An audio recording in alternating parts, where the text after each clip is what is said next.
Hallo liebe Leute und herzlich willkommen zu einem neuen Vlog, wie ihr wieder seht, in Deutsch. Ich bin ja das letzte Video ein bisschen abgewichen, habe es mal in Englisch ausprobiert. War auch ein ganz guter Versuch eigentlich, aber es ist mir doch ein bisschen gewöhnlich in diesen Videos mehr über Deutsch zu reden. Tut mir ein bisschen leid, meinen englischen Viewer, es wird aber bestimmt wieder zukünftig bald ein Vlog wieder in Englisch geben. Ich weiß, es kam ja ganz gut an, aber genau, erstmal wieder auf Deutsch. Und heute steht die nächste Reise dieses Jahr an und das wird vermutlich auch die größte Reise dieses Jahr. Deswegen, es werden ein paar Videos dazukommen, denke ich mal. Ja, ich fliege nach Ostasien, habe ich es jetzt mal so genannt. Man sagt ja eigentlich nicht so wirklich Ostasien, aber ja, die Region werde ich mich eigentlich aufenthalten. Ich werde ein bisschen mehr zu der Reise und so ein paar mehr Details dann noch später ins Video kommen. Was ich schon mal verraten kann, ich werde heute nach Tokio auf jeden Fall fliegen. Also erstmal geht es nach Japan. Freue ich mich riesig drauf und ich habe jetzt echt Glück gehabt. Ich bin ein bisschen mutig gewesen, weil ich mitten in eine Streikwelle jetzt gereist bin. Aber hat jetzt irgendwie doch noch funktioniert. Ich hatte eigentlich einen Flug direkt von München nach Tokio, der ist ausgefallen, aber von Frankfurt ging es noch und jetzt sitze ich hier in Frankfurt. Wie ihr seht, es ist so gar keine Sau hier. Das ist ein toter Flughafen, weil halt die Streiks ja gerade sind. Genau. Aber ja, freue mich sehr drauf. Ich bin auch heute mal wieder in der Business Class. Da freue ich mich auch riesig drüber. Das ist jetzt das zweite Mal, nachdem ich das letztes Jahr mit Qatar Airways auch gemacht habe. Aber weil ich noch bei der Airline arbeite, dann kann ich mir das sogar noch leisten. Deswegen, weil ich ja viel günstiger zahle. Ne? Ihr wisst ja Bescheid, ich habe nicht genug Geld, den vollen Preis zu zahlen, aber das geht noch. Deswegen, ich freue mich sehr drauf und ja, ich würde sagen, wir sehen uns wieder im Flieger.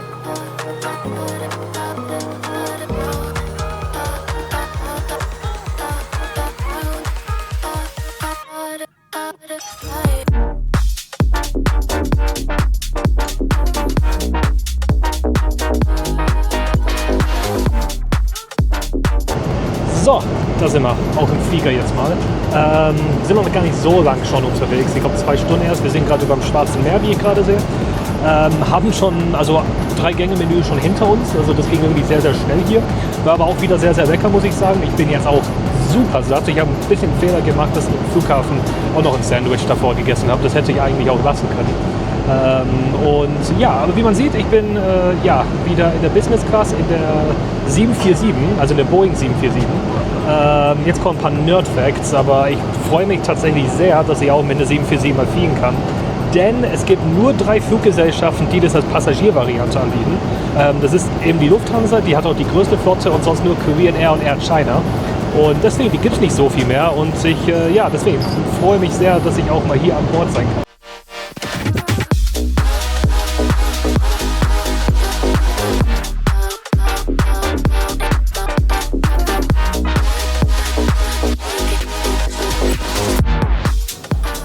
So, ich bin angekommen, ich habe es geschafft. Bei der Einreise gerade irgendwie super angestellt. Habe ich jetzt gerade gar nicht verstanden irgendwie. Ich hatte eigentlich alles schon vorbereitet und dann kriegst du eigentlich am Ende immer so einen QR-Code und dann damit kann man einfach einreisen. Und irgendwie war der QR-Code bei mir nicht da und keiner konnte erklären, warum. Und dann hat es super lang gebraucht. Ich weiß nicht, ob es jetzt, wahrscheinlich lag es irgendwo an mir, irgendwas nicht abgehakt. Aber ja, ich bin jetzt durch und ja, es ist echt relativ warm hier, wärmer als ich jetzt erwartet hätte.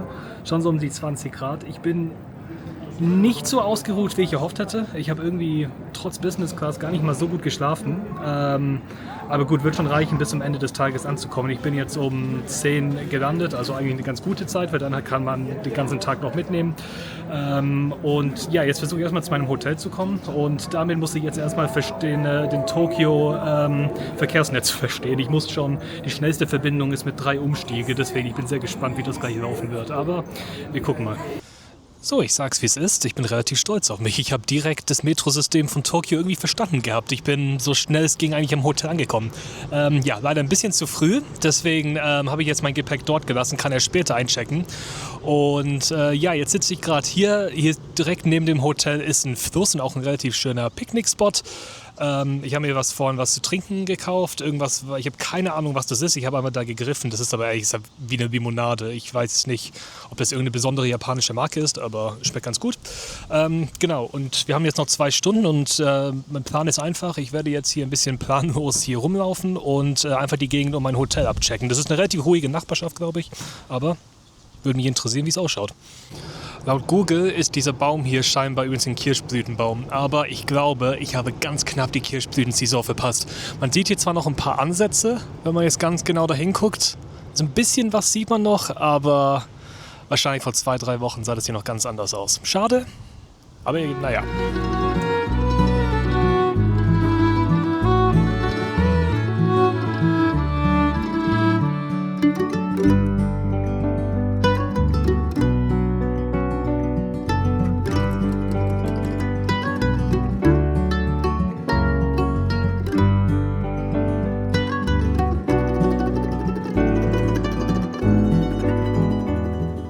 Lars, ich bin erfolgreich in der ersten Unterkunft der Reise jetzt angekommen und bin auch jetzt eingecheckt. Und die ist absolut riesig. Boom! Ja, viel mehr ist es nicht. Wenn wir hier vorbeigehen, das ist noch der kleine Eingang. Keine Ahnung, wo ich meinen Koffer hin tun soll. Also nachts kann es halt hier bleiben. Ja gut, bin wahrscheinlich die meiste Zeit weg, deswegen das passt schon da. Aber da ist so wenig Platz hier rum. Immerhin so einen kleinen Tisch haben sie da und noch so, also das ist keine Minibar, aber eine Kühlschrank, also ist eigentlich auch ganz praktisch sowas zu haben. Aber es gibt ein Highlight und das ist hier im Badezimmer drin. Der eine oder andere weiß vielleicht schon, worauf ich jetzt hier hinaus will gleich. Auf jeden Fall so ganz grob, so sieht es hier aus, so ein kleiner Waschbecken hier. Wir haben die Dusche, auch absolut in Ordnung. Gibt es sogar mit einem kleinen Licht da oben, was ich irgendwie ganz cool finde. Aber der Highlight hier drin ist das hier. Die Toilette. Denn japanische Toiletten sind einfach eine andere Liga. Guck mal, das hier, diese ganzen Knöpfe gehören zu der Toilette. Dass man so viel überhaupt bei einer Toilette einstellen kann, wie kommt man auf sowas? Hier irgendwo habe ich schon vorhin ein bisschen rumgedrückt, also der Sitz ist jetzt ordentlich warm geworden jetzt dadurch, aber super entspannt. Hier kann man ja den Arsch halt abwaschen am Ende des Tages. Also es gibt 3 unterschiedliche Methoden, wie du das auch machen kannst, also ganz schön. Was diese Knöpfe hier machen, keine Ahnung. Aber wo denkt ihr, ist der Knopf zum Spülen? Denn diese Frage habe ich mich 5 Minuten lang gestellt. Ich habe so alles halt durchgegangen. Aber natürlich, der Knopf zum Spülen ist dieses Teil hier, das man nicht mal wirklich als Knopf wahrnimmt. Also das ist so verrückt. Aber ich habe mich, auch wenn es echt traurig ist, ich habe mich so ein bisschen schon drauf gefreut. Und ja, das ist schon sehr, sehr cool. Selbst in so einem kleinen Hotel wie das hier ist das einfach der Standard. So, und jetzt wird es auch mal Zeit, Tokio bei Nacht mal zu erkunden. Man sieht schon ein bisschen im Hintergrund, es ist hier wirklich sehr, sehr farbenfroh. Und ich werde gleich zu einer Gegend jetzt hinfahren, die ja wirklich super, super cool nachts sein soll. Ich bin sehr gespannt, was mich gleich erwartet. Werde ich dann gleich zeigen. Auf jeden Fall, ich möchte aber kurz davor sagen, ich bin gerade sehr stolz auf mich. Ich habe gerade, ungelogen, zum ersten Mal in meinem Leben in einem japanischen Restaurant gegessen. Ja, in Tokio alleine. Ganz schön mutig.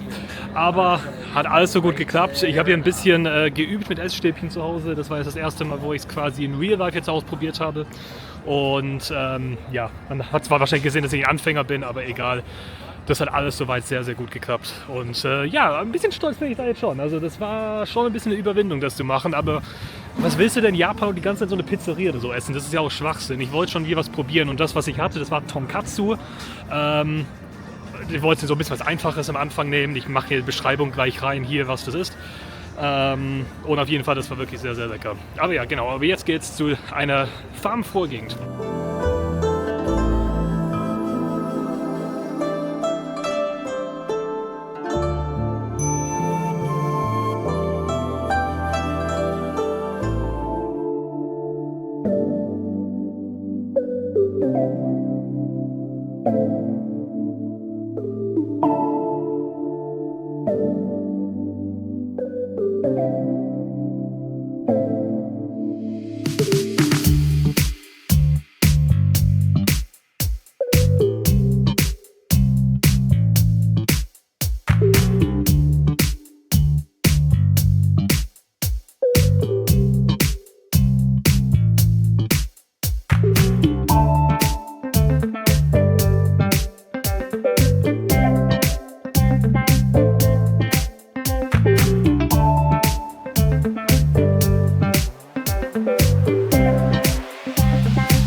damit starten wir ins Tag 2. Und ich bin sehr, sehr gut in Tag 2 gestartet. Ich war jetzt gerade beim Frühstücken in einem Café bei mir um die Ecke vom Hotel. Es war so ein richtig kleiner, süßer Kaffee. Und das hat mir so viel Spaß gemacht, weil ich bin mit dem Besitzer und mit dem Local, der da saß, das waren auch die einzigen zwei, bis auch noch eine andere Kennerin, die da drin war, die in diesem Laden waren. Und ich hatte so coole und interessante Gespräche mit denen. Die waren auch sehr über Deutschland interessiert. Auch ganz cool war, wo sie gefragt haben, wo ich her bin. Da habe ich gesagt, München. Haben sie erstmal nicht so ganz verstanden. Dann habe ich gesagt, ja, da wo das Oktoberfest stattfindet. Und dann war sofort klar, wovon wir hier reden. Also damit kennen sie sich auch aus. Also nee, war ein sehr, sehr cooler Start in den Tag auf jeden Fall. Und jetzt laufe ich zum ersten Spot von heute. Das wird der Tokyo Skytree sein. Das ist eine relativ bekannte Sehenswürdigkeit hier. Genau, und zeige ich jetzt gleich genau, was es ist, falls man das aber nicht kennt. So, hier ist er, der Tokyo Skytree. Einer der größten Strukturen der Welt. Und da gehen wir gleich hoch und ich hoffe auf sehr, sehr krasse Aussichten.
Ja, der Skytree Tokyo war wirklich sehr, sehr cool. 350 Meter hoch war ich, konnte dann wirklich so ziemlich alles von Tokio sehen. Da sieht man halt auch übrigens, wenn man da oben ist, was für eine riesige Stadt Tokio ist. Also das ist wahrscheinlich sogar mit nichts zu vergleichen, wo ich jemals war, weil das ist wirklich nochmal eine ganz andere Nummer. Ich muss nachher nochmal gucken, wie viele Menschen hier wohnen, weil das ist, glaube ich, schon auch echt eine Hausnummer. Was ich auch ganz cool fand, man konnte wirklich in die Distanz so ein bisschen den Umriss von Mount Fuji noch erkennen. Damit hatte ich tatsächlich gar nicht gerechnet. Ich weiß nicht, ob das auf der Kamera rüberkam, selbst mit dem nackten Auge war es gar nicht mal so einfach zu erkennen, aber ja, wirklich sehr, sehr interessant. Auf jeden Fall, ich bin jetzt auf dieser Reise nicht mehr alleine. Tatsächlich haben wir eine kleine Reisebegleitung gefunden, nämlich Shiggy oder Squirtle, wie man ihn in Englisch nennt. Das ist mein Lieblings-Pokémon und direkt neben den Tower One Pokémon Store, da bin ich dann direkt reingegangen dann. Und ja, der wird mich jetzt für die restliche Reise mit begleiten. Und wenn ich zurück bin, geht er da mein Neffen, weil danach hat er für mich keinen Nutzen mehr, aber der kommt jetzt hier so ein bisschen mit. Und ja, der ist aber schon ganz süß, oder?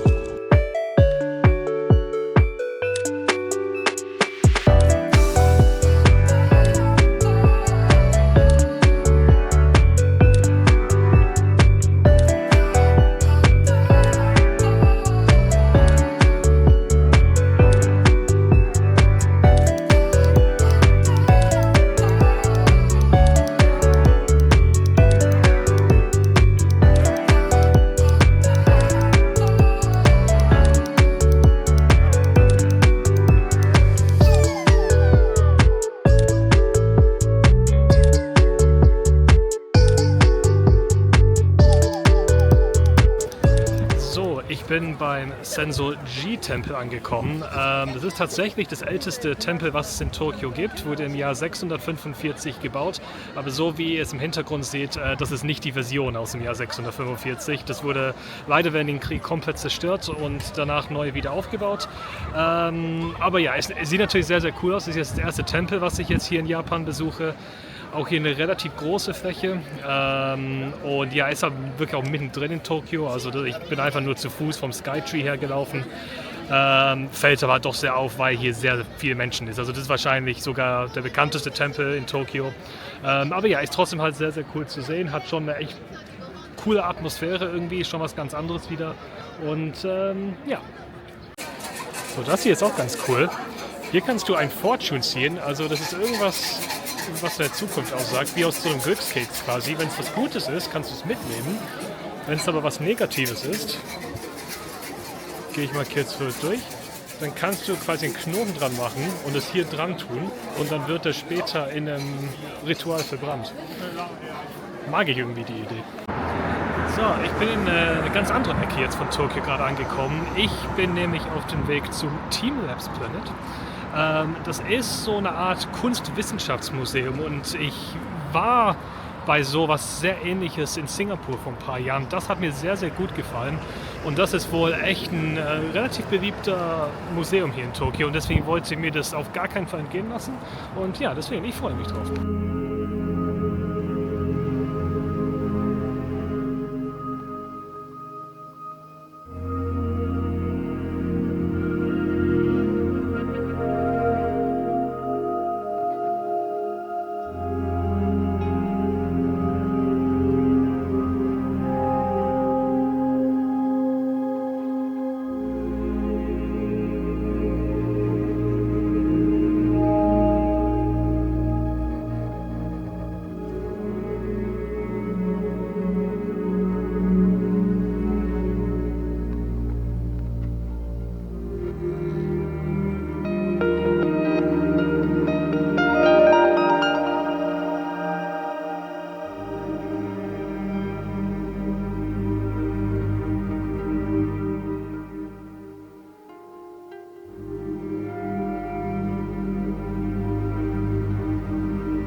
So, also Teamlab Planets war mega geil. Das hat so Spaß gemacht. Das war halt sowas ganz anderes als sonst. Also vor allem, weil es halt ein Museum ist. Aber ich finde, das ist halt so ein Museum, der macht mir halt richtig viel Spaß, bei sowas durchzuschauen. Und ja, das Einzige, was ich schon sagen muss, eventuell wäre das zu zweit fast ein bisschen besser gewesen. Weil ich glaube schon so ein paar Aktivitäten, das man hätte zu zweit halt ganz gut machen können.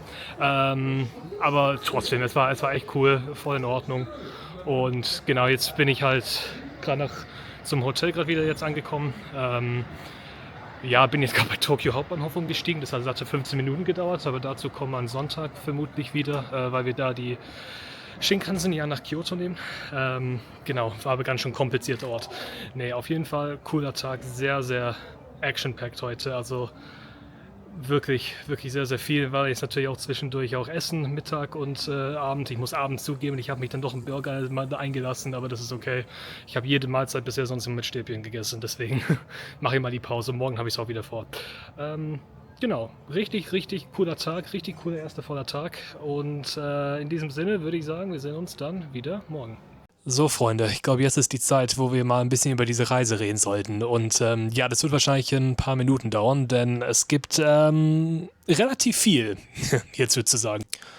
Heute ist ja der 16. April und ja, wie ihr schon gesehen habt und gehört habt, ich bin ja hier in Tokio.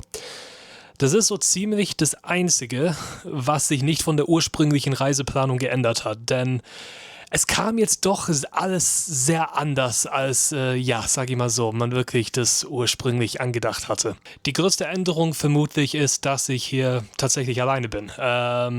Das ist jetzt nicht noch irgendjemand hier, den ich nicht vorgestellt habe oder der gerade hinter der Kamera ist, sondern das ist wieder ein Solo-Trip. War aber von Anfang an nicht so direkt geplant. Eigentlich wäre ich mit einem anderen Kumpel nach Japan für 2,5 Wochen gekommen. Wir hätten also die ersten Tage auf jeden Fall in Tokio verbracht und dann entweder mit der Shinkansen oder wir hätten ein Auto gemietet und wären dann ein bisschen so um Japan gecruised für die 2,5 Wochen. Jetzt hat der Kumpel mich vor ein paar Monaten mitgeteilt, dass er leider nicht mitkommen kann. Das hat private Gründe, weshalb, also man muss auch sagen, gute private Gründe, das ist jetzt nichts irgendwas voll Schlimmes passiert, im Gegenteil, es sind relativ positive Entwicklungen bei ihm, was mich auch sehr freut. Aber aufgrund dieser Entwicklungen war die Zeit, ehrlich gesagt, gar nicht da, dass er mit dieser Reise mitkommen könnte. Und dann, genau, war ich vor dem Szenario, dass ich jetzt eben alleine reise. Ich hatte da natürlich auch ein paar Entscheidungen zu treffen, natürlich. Ne? Also die erste Entscheidung war, weil die Woche war schon eigentlich relativ fix, reise ich jetzt trotzdem einfach alleine generell, habe ich relativ schnell entschieden, ja, würde ich schon machen. Natürlich eine Solo-Reise ist schon was ganz, ganz anderes, als wenn man das mit ein oder mehreren Leuten noch dazu macht. Das hat schon eine ganz andere Dynamik. Aber ich meine, in Australien war ich auch ein bisschen alleine, vor ein paar Wochen war ich auch in Lissabon ja auch alleine. Das ist jetzt nichts Neues für mich, auch wenn dieser Trip doch eine ganz andere Dimension ist von alleine reisen, aber das ist jetzt für mich jetzt nichts komplett Ungewöhnliches und dann habe ich relativ schnell gesagt, ja, mache ich. Und genau die andere Entscheidung war eben, ob ich jetzt genau die gleiche Reise mache, wie ich jetzt mit dem Kumpel geplant hatte. Und da war die klare Antwort, jein. Weil, ich meine, ich bin ja jetzt in Japan, ne? Ich bin jetzt in Tokio, aber ich habe mich dagegen entschieden, dass ich die gesamten 2,5 Wochen in Japan verbringe. Das hat mehrere Gründe. Das ist einerseits finanzielle Gründe, weil Japan ist halt relativ teuer. Und ich meine, gut, zu zweit ist er auch teuer, aber du kannst ja bestimmte Kosten teilen. Das habe ich ja mit Flo in Neuseeland gemerkt, wo wir ja die Unterkünfte und auch das Mietauto, die Kosten geteilt haben, dann geht schon runter. Alleine, wenn du halt die Unterkunft selber zahlen musst und du halt nicht jede Nacht in der Hostel halt schlafen willst, dann wird es halt schon, dann steigert sich halt schon mit den Kosten. Ich wollte einfach auch zum Beispiel auch die Tür offen lassen, dass ich auch hier nochmal mit jemand komme. Ich glaube, Japan ist eher ein Land, wo ich Bock habe, mit jemand anders zu kommen, aber weil ich das halt jetzt schon festgesetzt habe, dass ich halt jetzt nach Japan komme, ich echt drauf gefreut habe, konnte ich es nicht komplett von meinen Plänen streichen. Deswegen, ja, wird so sein, ich verbringe 8 Tage hier und dann gehe ich zu einer anderen Destination. Das ist durchaus kurz für Japan, das weiß ich. Macht wahrscheinlich auch deutlich mehr Sinn im sonstigen Szenario, dass man hier mindestens ein paar Wochen verbringt. Aber ich habe es da für mich so entschieden. Und wie gesagt, ich lasse damit auch die Tür offen, dass ich hier wieder zurückkomme. Ich bin mir relativ sicher, das wird nicht das letzte Mal sein, egal wie es abläuft.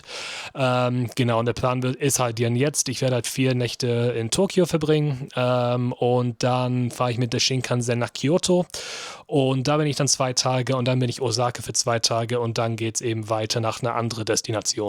Welche Destination dann als nächstes kommt, steht noch nicht so ganz fest. Also es wird auf jeden Fall Südostasien, so viel kann ich schon mal verraten, aber wo in Südostasien, werden wir sehen, weil ich habe ja diese Situation halt mit den Flügen, das habe ich ja schon mal in vergangenen Videos erzählt, dass ich ja stark vergünstigte Flüge bekomme, kann aber nur mit, wenn halt Sitzplätze im Flugzeug noch frei sind und es ist gerade schwierig abzusehen, was da die beste Möglichkeit ist, um quasi zum anderen Land zu kommen. Langsam kristallisiert sich schon ein Plan heraus, aber weil ich jetzt nicht 100% sicher bin, ob das klappen wird, werden wir gucken. Aber ich werde wahrscheinlich 1 oder 2 Länder in Südostasien dann besuchen und von Singapur werde ich dann zurückfliegen. So viel steht auch schon mal fest. Ich war zwar schon mal in Singapur, aber ich dachte mir, für so einen Abschluss, so 1, 2 Tage wieder dort zu sein, so ein Ort, den ich halt ein bisschen besser kenne, das wird dann, glaube ich, ganz Sinn machen. Deswegen, ja, es ist eine sehr, sehr abwechslungsreiche Reise. Ich freue mich aber sehr drauf, auch wenn es jetzt anders gekommen ist, als man es vor ein paar Monaten vielleicht gedacht hatte. Ich freue mich wirklich sehr, sehr auf diese Reise. Einfach auch den Punkt, dass ich nicht mal weiß, wo ich nach Japan bin. Aber das ist etwas, ich bin wirklich super gespannt, was jetzt die nächsten 2,5 Wochen ich für Eindrücke sammeln werden. Auch sehr dankbar, dass es alles geklappt hat, ehrlich gesagt. Es gab wirklich viele Sachen, also so, weißt du, Nahostkonflikt. Und dann kamen noch die Streiks bei Lufthansa, mit denen ich ja geflogen bin. Da gab es wirklich viele Stolperfallen, aber hat zum Glück trotzdem alles dann gereicht, dass ich dann herkommen konnte. Und genau, ich freue mich sehr auf die 2,5 Wochen hier. Und ja, bevor ich jetzt wirklich zu lange laber, dann stoppe ich auch hier. Ich glaube, ihr wisst jetzt Bescheid, was jetzt in den nächsten Videos ansteht. Und dann würde ich sagen, gucken wir mal ein bisschen um Tokio rum.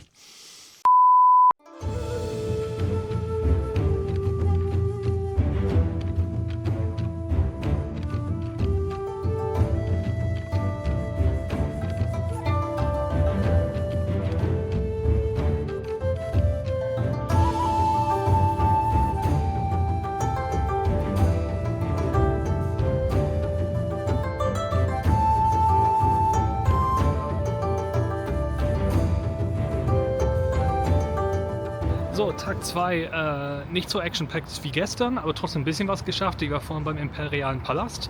Der war ganz cool. Man konnte zwar nicht so weit reingehen, wie ich dachte, aber ich meine, es war so ein riesiger Park mitten in der Stadt. Es war ganz cool, da rumzulaufen. Da war ich vorhin bei den Schweinen und ich war vorhin zum ersten Mal Ramen essen. Und es war etwas, was so ein cooles Konzept hat. Aber ich habe entschieden, das ist ja eine Kette und ich werde wahrscheinlich am letzten Abend, wo ich in Osaka bin, dorthin gehen. Und dann zeige ich euch noch ein bisschen genauer, worum es da geht, weil das war wirklich cool, vor allem für einen Anfänger wie ich mit Ramen. Genau, und jetzt laufe ich erstmal, es wird langsam Sonnenuntergang und ich laufe jetzt erstmal zu einem ganz, ganz, ganz bekannten Ort in Tokio, den ich unbedingt auch noch sehen will. Und genau, da fahren wir jetzt hin.